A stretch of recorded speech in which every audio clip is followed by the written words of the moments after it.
Hello everyone, welcome you all on my YouTube channel Future Mentor। आज इस video में हम डिस्कस करेंगे रीजनिंग के एक टॉपिक को जो कि है analogy. So first of all we will discuss about what is analogy और what is the meaning of analogy। so analogy होता क्या है? ये बेसिकली किसी भी दो चीज़ों के बीच में एक तुलना की जाती है जो कि एक दूसरे से किसी भी तरीके से सिमिलर होते हैं या उन दो चीज़ों के बीच में रिलेशन होता है। A comparison between two things that shows a way in which they are similar. अब आता है कि इससे रिलेटेड क्वेश्चन कैसे पूछे जाते हैं। तो आपसे जो रीजनिंग में जो क्वेश्चन पूछा जाएगा एनालॉगी के पोर्शन से, वो क्वेश्चन आपसे या तो जीके बेस्ड क्वेश्चन पूछे जाएंगे या फिर नंबर सीरीज के क्वेश्चन पूछे जाएंगे या तो आपसे अल्फ़ाबेटिकल सीरीज के क्वेश्चन पूछे जाएंगे। तो आइए हम देखते हैं कि आखिर कैसे क्वेश्चंस पूछे जाते हैं। So first of all question number 1, flow river stagnant what.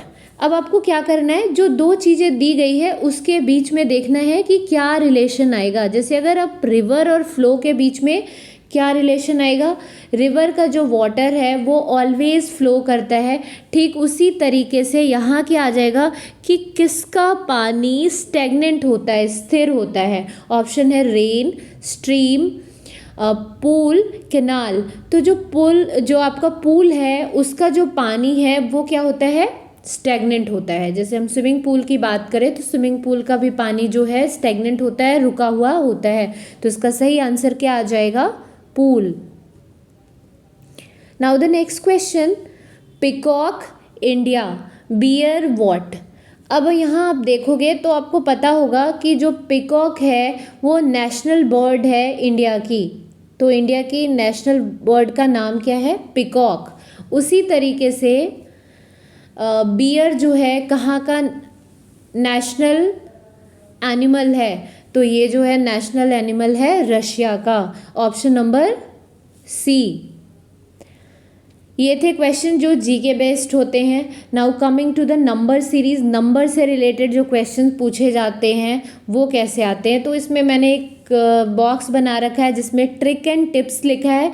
Basically ये ट्रिक तो नहीं है लेकिन आपके लिए एक टिप्स होगा कि जब भी आप एनालॉगी पोर्शन को करते हैं या फिर आप रीजनिंग को करने जा रहे हो तो कुछ बेसिक चीज़ें रीजनिंग करने से पहले आपको जो करना है वो ये है कि आप सबसे पहले स्क्वायर जो है 30 तक का स्क्वायर लर्न कर लो, क्योंकि ये आपके लिए काफ़ी हेल्पफुल होगा और इसके थ्रू आप अपना टाइम सेव कर सकते हो। नेक्स्ट, जो क्यूब है एटलीस्ट 20 तक का क्यूब आप लर्न कर लीजिए, तो इससे आपको काफ़ी हेल्प मिलेगा रीजनिंग से रिलेटेड क्वेश्चंस को करने में, स्पेशली जो एनालॉगी पोर्शन के क्वेश्चंस पूछे जाते हैं। अब हम देखते हैं, जैसे यहाँ आप देखोगे कि 327, तो 4 के साथ किसका रिलेशन आएगा। तो अगर आपको क्यूब रूट याद होगा तो आप इजीली क्वेश्चन को कर सकते हो। 3 का जो क्यूब होता है वो 27 होता है, ठीक उसी तरीके से 4 का क्यूब क्या आएगा, वो 64 होता है। तो इसका सही आंसर क्या हो जाएगा, option number A. Now moving to the question number 4, that is 9, 81, 12 what. इन दोनों के बीच में क्या रिलेशन है, 81 जो है वो 9 का स्क्वायर है, ठीक उसी तरीके से जो 12 का स्क्वायर होगा वो यहाँ आएगा। तो 12 का स्क्वायर क्या होता है, 144। अगर आपको याद होगा तो आपको मल्टीप्लाई करने की ज़रूरत नहीं है, आप डायरेक्टली क्वेश्चन को कर पाओगे। यहाँ आप देख सकते हो ऑप्शन नंबर सी जो है वो क्या है, 144। Now moving to the next question, that is 16, 56, 32 what. अब यहाँ अगर आप देखोगे तो जो 56 है वो किसी का स्क्वायर नहीं है, 32 किसी का स्क्वायर नहीं है, किसी का क्यूब नहीं है, तो यहाँ क्यूब और स्क्वायर का रिलेशन नहीं है। तो फिर आप देखेंगे कि क्या रिलेशन बन रहा है। सबसे पहले आपको देखना है कि क्यूब या स्क्वायर तो नहीं है किसी का। नेक्स्ट, अब आपको देखना है कि ये किस तरीके से होगा। तो अगर हम बात करें 16 की, तो इसको हम क्या लिख सकते हैं, 8 2 जा, और इसको हम क्या लिख सकते हैं, 8 7 जा, 56। उसी तरीके से 32 को हम क्या लिख सकते हैं, 16 2 जा 32 और नेक्स्ट क्या आ जाएगा 16 इंटू वॉट 7, 16 इंटू 7 क्या आता है 112। तो इसका सही आंसर क्या आ जाएगा 112, option number B. Now next 8 28 तो 27 वॉट, ठीक है।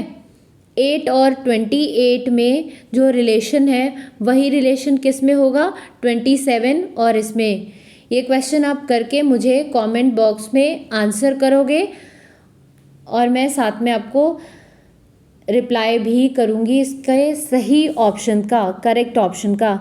Now moving to the next part which is alphabetical series. अब इसके लिए आपको क्या करना है, अल्फ़ाबेटिकल सीरीज़ के लिए सबसे पहले तो आपको अल्फ़ाबेट्स की जो पोजीशन है वो याद कर लेनी है, ठीक है। और इसके लिए मैंने नीचे एक मतलब लाइक ट्रिक समझ लो आप, ट्रिक की तरह लिख रखा है कि आप स्पेशली किसका याद कर ले, जो 5 के मल्टीपल्स में आते हैं, जो 5 का मल्टीपल है, या आप कह सकते हो 5 के पहाड़े में जो जो नंबर आते हैं उसको उसका पोजीशन आप याद कर ले। जैसे अगर हम बात करें तो ई 10th पोजीशन पे क्या है जे, फिर उसी तरीके से अगर आप देखोगे तो डी जो आता है वो 15th पोजीशन पे आता है,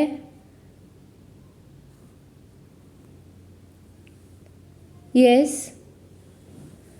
ई 5th पोजीशन पे है, जे जो है वो 10th पोजीशन पे है, और सॉरी मैंने डी बोला था, डी नहीं, ओ जो है वो आपका क्या है 15th पोजीशन पे आ जाएगा, और टी जो है वो 20th पोजीशन पे है, और वाई जो है वो 25th पोजीशन पे है। बेस्ट होगा कि आप सारे अल्फ़ाबेट्स का पोजीशन लर्न कर लो, लेकिन ये एक तरीका है जिससे अगर आप इसका भी याद कर लेते हैं तो आप आसपास के अल्फ़ाबेट की पोजीशन खुद भी कर सकते हो। वैसे ट्राई करना पेपर में जब कभी भी क्वेश्चन मतलब इससे रिलेटेड तो पूछे ही जाएंगे, तो आपको क्या करना है कि इसको लिख लेना है, और लिखने का यही तरीका होता है कि आप 1 to 13 तक के अल्फ़ाबेट को पहले लिखोगे और फिर आप रिवर्स ऑर्डर में उल्टा लिखना स्टार्ट करते हो। उल्टा लिखना मीन्स आप यहाँ से स्टार्ट करोगे और इधर मूव करोगे, राइट टू लेफ़्ट की तरफ चलोगे, तो आपको एक कुछ चीज़ें तो ऐसे भी याद रहेगी कि एम जो आता है वो 13th पे आता है,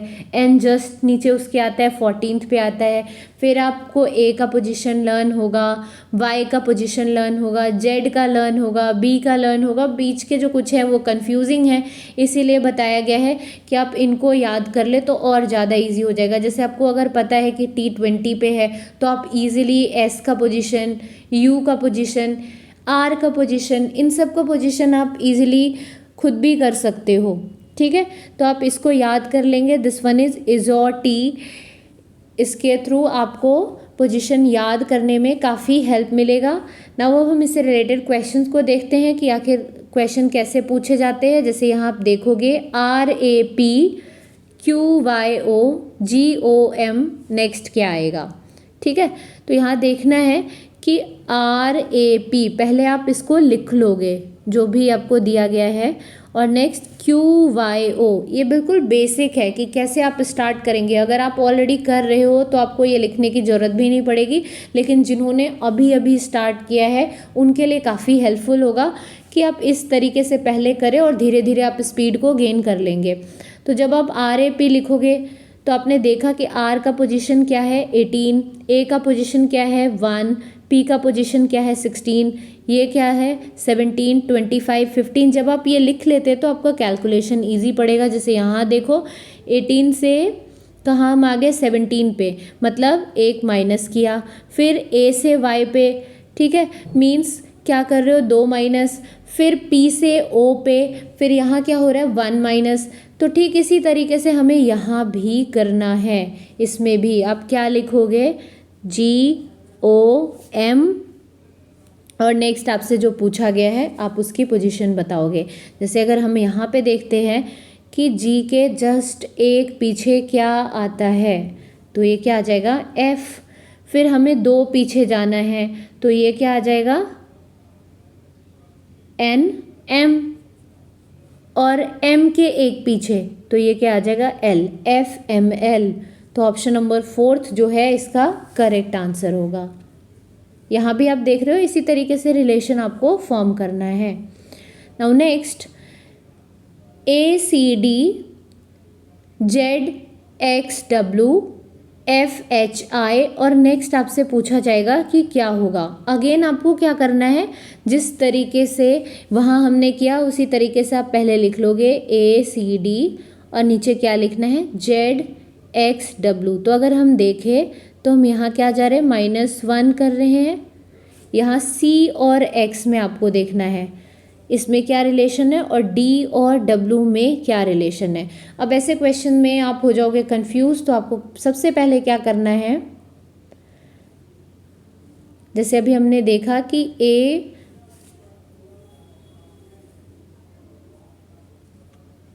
आपको यहाँ आना है, ये वाली सीरीज़ का आप हेल्प लोगे। जैसे वहाँ क्या लिखा था AZ, वंस अगेन देखते हैं ACD और ZXW, ACD ZXW। अब यहाँ देख लो यहाँ क्या है, ये बिल्कुल सामने सामने वाले एक दूसरे के ऑपोजिट है, CXDW। तो अब नेक्स्ट जो आपको पूछा गया है वो क्या पूछा गया है, FHI।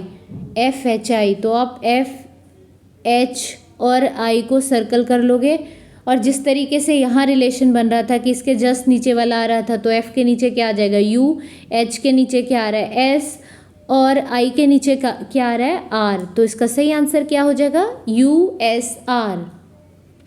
अब यहाँ हम देखेंगे USR कहाँ है, तो फर्स्ट ऑप्शन जो है डैट इज USR। तो इसका सही आंसर होगा option number 1। So this is all about analogy.